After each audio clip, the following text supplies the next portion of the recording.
Greetings, Tony from Old River Hard Goods. We're on our way up to the Madison Bouckville, New York Antique Show. And hopefully by the time you've seen this video, I managed to pull off a couple of live videos while I was up there. But this is the kickoff for the start of the official video. It's Sunday morning. We're traveling up here through beautiful, yeah, I can talk, upstate New York. This is the Shenango County area, and still got a bit of a ride, but hopefully we'll get there alive and in one piece. So, anyways, I won't bore you too much with road trip, but once in a while you never know. So, stay tuned.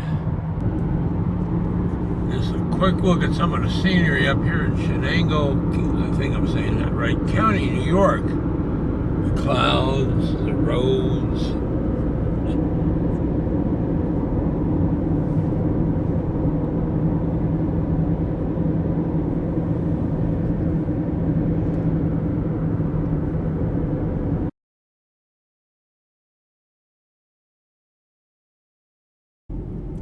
Well, here we are. We made it. People are just starting to set up. Of course, it being Sunday morning, it's going to take a while for things to develop. Some of it feels like a little on the light side so far. But, you know, just people come and go at this place all week. So, a few tents set up over here in this field.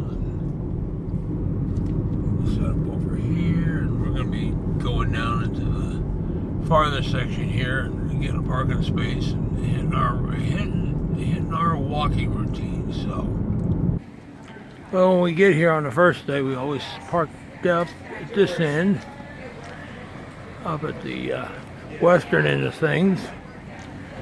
Cider House show opens on Tuesday, but they start setting up tomorrow, so probably be back over here just to walk around for a bit. And this is kind of the view. One end of town, all the way out and up the bridge and on the other side. So this is the big adventure. This guy had a lot of good stuff.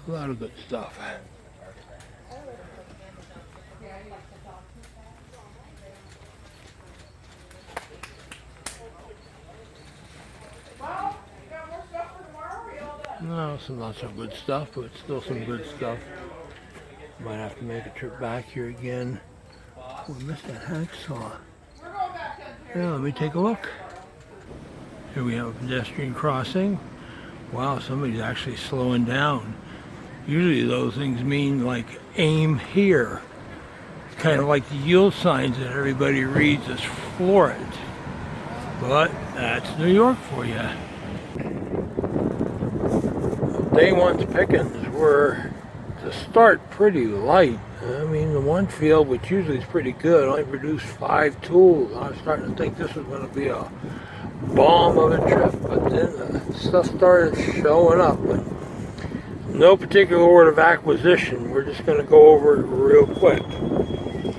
Got a pair of Herbrand auto body hammer heads, 3 blacksmith drill bits, hand forged, Spofford brace.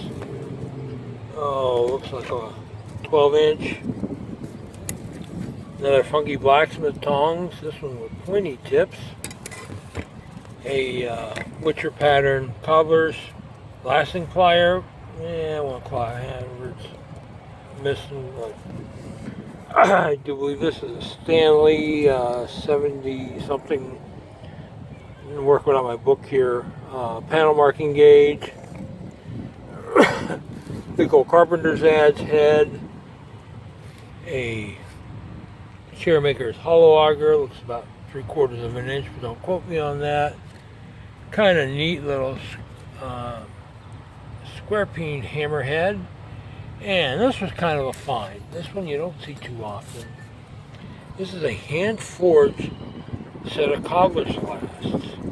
I mean, the cast iron ones, you know, you want them, I can get you like a 50 of them a weekend sometimes, but hand forged, I don't think so. Well, they got some character to them, but that's something you do not find every day. So that was the first blast.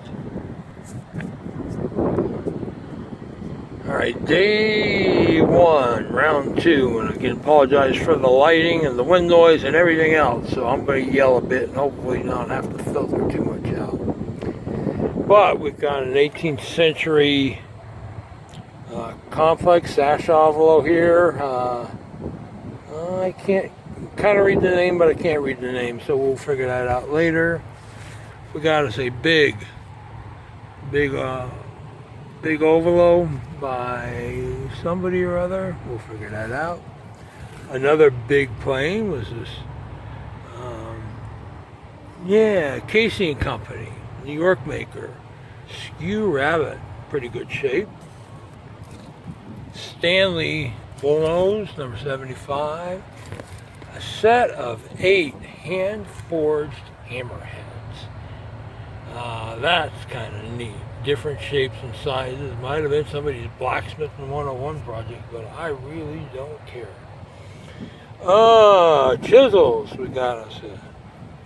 This one's a New Haven Edge tool.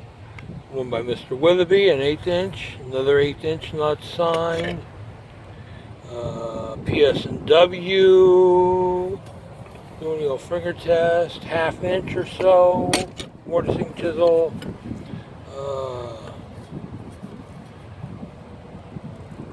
Buck Brothers maybe. Gouge. Big. Buck Brothers, number 24, carving tool. And I apologize if you're not seeing this because can't really see it here in the sunshine. Deal with it. Another Buck Brothers gouge. James Cam cast steel gouge. So that puts him out of the 18th century, but it's still pretty early. He stopped making tools around 1823, 1824, if I remember correctly. David Stevens, boxwood marking gauge. A Stanley, and I don't remember the number, but this is a slitting gauge, and this puppy is pretty rare. It's got the patent date, the 1873 patent date, which I believe is for the mustache. So that's a pretty good find. This big hunk of ugly is a hoop driver. Yeah, look at that.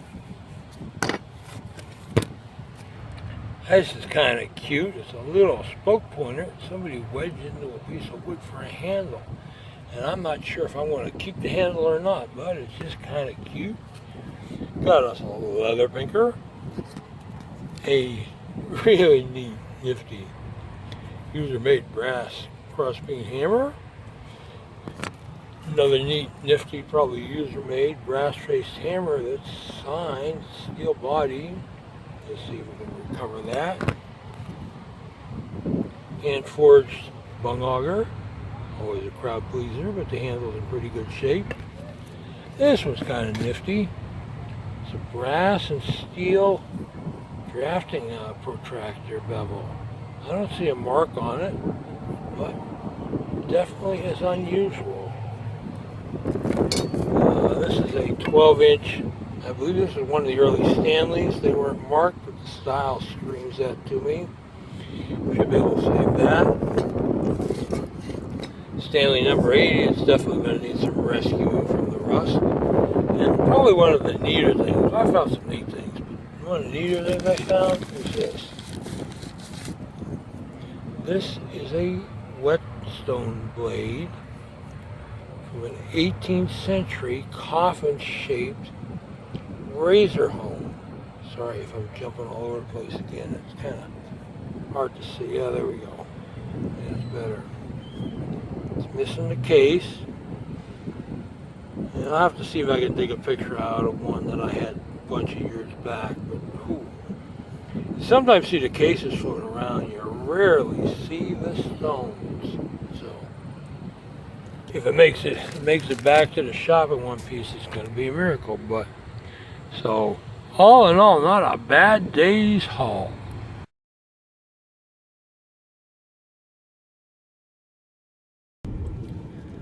Here we are coming back to town on day 2. We get up here on the eastern side of things, climbing the hill over the bridge here, and then gonna get some parking and hit the road and do some serious walking. So stay tuned. Here we are, the first field Monday morning, day 2 of picking. You see it's kind of cloudy and a bit overcast, but no rain so far, not until tomorrow. This field here gets a lot of nice American primitives, furniture, what have you, but I did super good here buying tools last year. So far it's not living up to that, but I've only done about 20% so far, and a couple of things I might go back and reconsider if I can get some movement on prices. So that's the problem. It's early in the week and people tend to want to hold on to stuff as long as possible, waiting to try to maximize their money, which, you know, hey, I understand, but I got to make a profit as well. So anyways, back to picking away.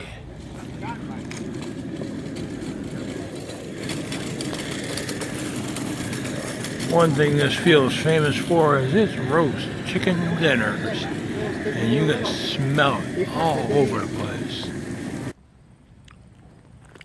And for those of you that are long-time attendees up here, you'll notice that this field is empty, and that's because the family decided this year they weren't going to do any tents, they were just going to do parking, and that's all they're doing. So this side and the other side are empty, which is a shame because there were always a lot of good vendors back here, but what are you going to do, right?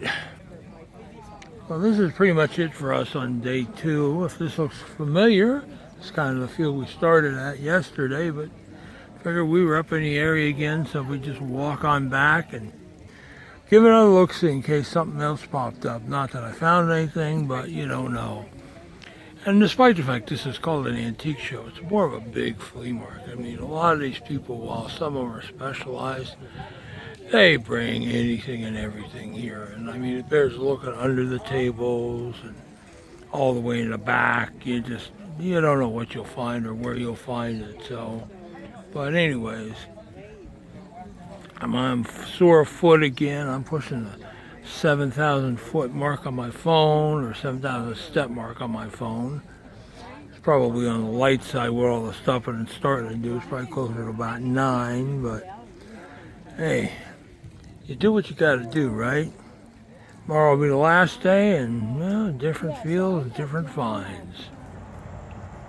Well, pickings again today. Started off on the light side and got real busy with a bang. No real order how I got them, but I did hit one guy that had a ton of chisels and carving tools, and I picked out the best out of the batches. Yeah, that's actually a keen cutter with a Stanley handle, nice flat sweep buck gouge, big V gouge by Addis, I guess, or Buck or somebody. Other carving tool, neat little rosewood or walnut handled knife. Maybe mahogany, who knows? Rosewood handled knife. Another nice flat sweep gouge. Big gouge by somebody, and I can't. Buck Brothers, yeah, cast steel. Ooh, that's a nice original handle. Another carving tool. Got a couple of piles, PFs, whatever. Buck Brothers cast steel. This one's a little hook carving tool by somebody, number 30. Spoon, another file, either an Osborne or Gump, leather working wheel, and some more chisels, and a hand forged gutter or bowl axe. Not too bad a shape. So that was round 1. Yeah, here we go with round 2 of the day 2's pickings. And things, like I said, started off slow, and I know what's missing out of this mess. I'll dig that out a bit. But anyways, we got a Stanley number 12 in 2 restore condition, but the handle is good, and I can get a lot more for the handle than what I paid for the plane. We got a, say, number 24 Irwin brace bit. That's 1.5 inches for those of you who can't do the math. A neat looking rosewood marking gauge. I thought this was signed, maybe not. But it's a slitter gauge in good shape. Put that up there, put that up there. Got us a Starrett depth gauge protractor with the hook rule. Needs just a wee bit of cleaning. And in the box, number 84 Starrett Newell stock. 83-6, 6-inch. A kind of different looking pair of lasting pliers. A little paint. And they're marked English. Never seen one like that before. Got some leather awls. Yeehaw, clean or whatever. This one's pretty neat. This is a Thiel and Quack. Actually, yeah, Thiel and Quack. They were German importers. I believe worked out of Philadelphia, maybe New York. But it's a saw setting rest with a screwdriver tip on the end. Pretty neat tool, and of course nobody will be interested in it. This is a patented screwdriver wrench combination, and I got the tag here that has what the patent date was on it, but I'll have to look that up when I get a chance. Another leather tool. This is an Osborne tack lifter, rosewood handle. Just needs a little TLC. Little twist drill hand chuck, twist bit hand chuck. Really sweet Kiefer and Essel drafting protractor with the scales on it. That's pretty uncommon, I think. What do I know? Got a pair of Starrett $2.99 ruler clamps. The one's holding a piece for a number 13 square, so I can always take that off and do something with it. Stanley 51 spoke shave in the 2 restore condition. Hand vise. Little pattern makers or model makers shave, brass shave. An early pivot style bevel square. It's kind of stuck and froze up, so that one's going to take some serious cussing to get clean. This is fine. Hand forged buttonhole cutting chisel, hand forged from a file. And what a beauty this thing is. Too bad very few people will appreciate what a beauty it is. And then we have 2 Stanley router planes, but one is real and one is Memorex. If you remember that commercial, you're older than I am, or as old as I am. But this is actually a real number 71, although the knobs were replaced at some point. This one, somebody in Tricky Pattern Makers, is an aluminum one, based on one of the early patent models, but it has the original Stanley knobs. Different, right? Neat. And last, today's pickings. Well, dig it out of the bag, see if I can use the bag to put some of the other stuff in.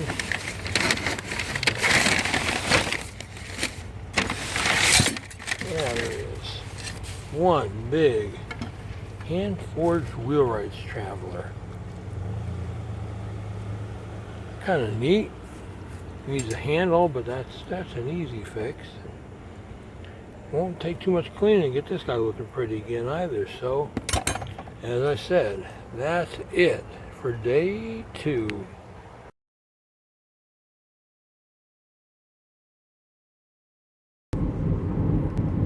Well, we're back here for the last day. It's Tuesday morning, kind of rainy out. Don't know how much more walking we'll get in, but at least we'll hit Cider House because that's pretty well covered, and then we'll see what happens after that. So, going to get a parking space, going to get the backpack back out, and hit the bricks. Here we are at the entrance cider house, which is where we're going to do today's picnic. Thankfully, it's under cover, so the rain won't be too much of a problem. It does tend to add to the inside crowds, but what are you going to do, right? Jumpity jumpity. A bunch of refinished workbenches, if that's your thing.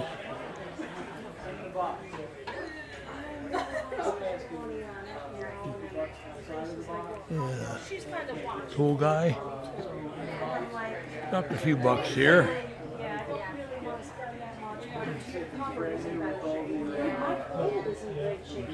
Cast iron's crazy high and crazy hot.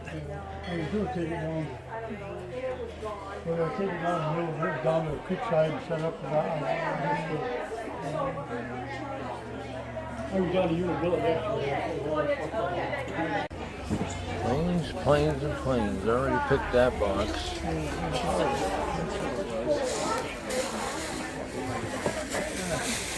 Thank you, sir. Thank you, sir.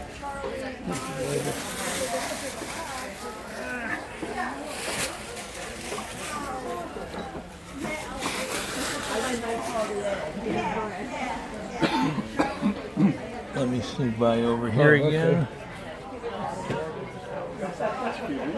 Oh, yeah, you gotta watch. Yeah. That becomes a dangerous weapon at this point. Well, I used to teach school, and these little sixth graders would have Original business 80-pound card for backpack, one and they weigh 65. Albany, New York. Boy, they'd swing them things And around. a set of halls and rounds.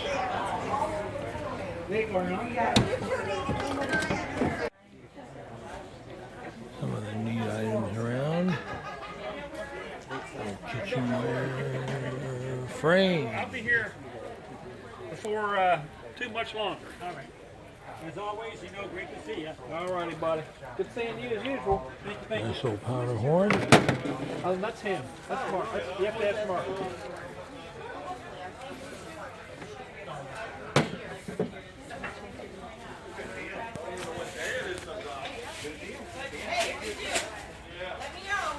Hi. How much is your birdie? I've got 45 on Those scrapers. Probably Talked about those in the past. not tremendously old. That's amazing. Little candlesticks. I'm sure my grandkids will let me know, right? The axes over there. Yeah.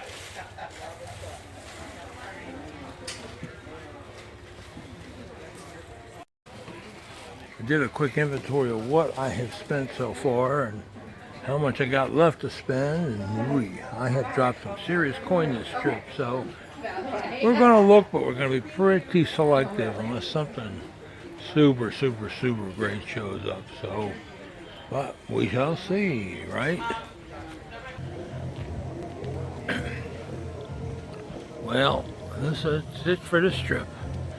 Starting to rain, and about, I don't know, 12 o'clock, yeah, sorry about the hand there, and we're going to jump on the road and do the 3.5+ hour ride back to PA, so we'll catch you when we catch you, I guess, and I'll get this thing worked up and we'll see what I got today, so lots more work to do on this one, folks. Well, here we are heading back. We're on I-81 South. We're going to pick up the turnpike there in Clark Summit and keep on south on that. So far, traffic hasn't been too bad. You get the occasional whack job out here, but and this construction zone coming up, so we'll see what kind of fun that presents. But little sprints every now and then, but nothing too bad weather-wise. So onward and rolling. And here we are back here at the house, and here we are at the back end of the tank with today's finds.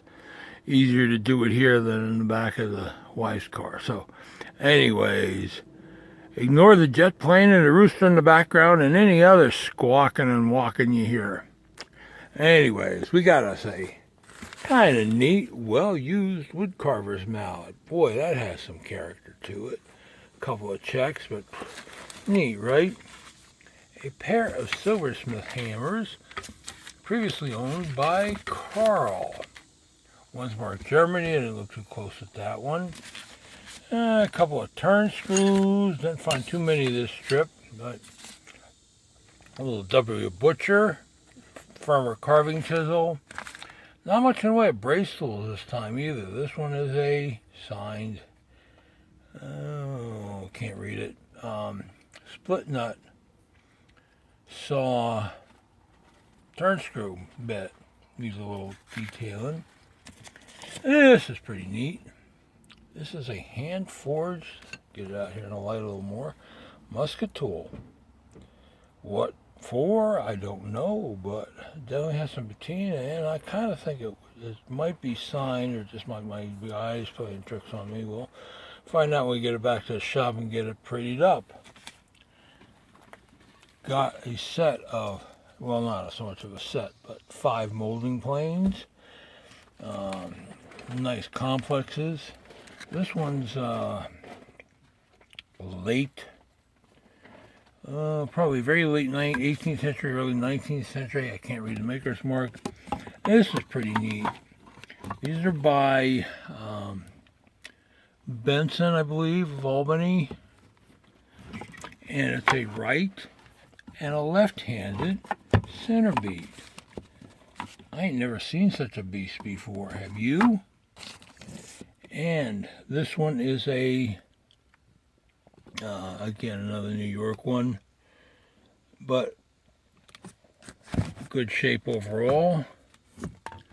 Oh wait, no, this is a Philly plane. Oh yeah, Goldsmith, that's right. This is a Goldsmith. Yeah, I thought I had one in there. Anyways, but he's definitely early 19th century. You can see the partial boxing in looks like William Beatty wear strips in there, so that was a good find. And last, I got a set of 7. 1, 2, 3, 4, 5, 6, 7. GI mix, bevel-sided firmer, paring chisels. I always get in arguments with people over that, but you say potato and I say French fry. So, anyways, blades are all in pretty good shape. They need a little detailing. The handles are suspicious, homemade. Somebody just gemmed them in there. But that, my friends, is a renewable resource. So that's it for this pile and for this strip. So now to get back to the shop and get to work. And yeah, there was one more that escaped the previous photo effort. There goes my phone binging. This one's a nice shape. Albany maker. And I'll be talking more about that in the first part of this video. So you'll be hearing all about that before you see this section. So that's the way it works sometimes. And remember last week when I said that I had some space at the end of the workbench? Well, that ain't happening. Yeah, I'm going to get it better organized tomorrow, but I just wanted to get it out of the tank and get a start on stuff because people are already asking me about some of the items I picked up, and, well, just got to do it. And that's all for this one, folks. It's been a long few days. It's going to be a long few days after getting this stuff sorted out and starting to sell it. So I hope you enjoyed my little road trip. And as always, if you like what you're seeing, please hit that subscribe button to be notified when new videos are posted. Have a great day, and bye.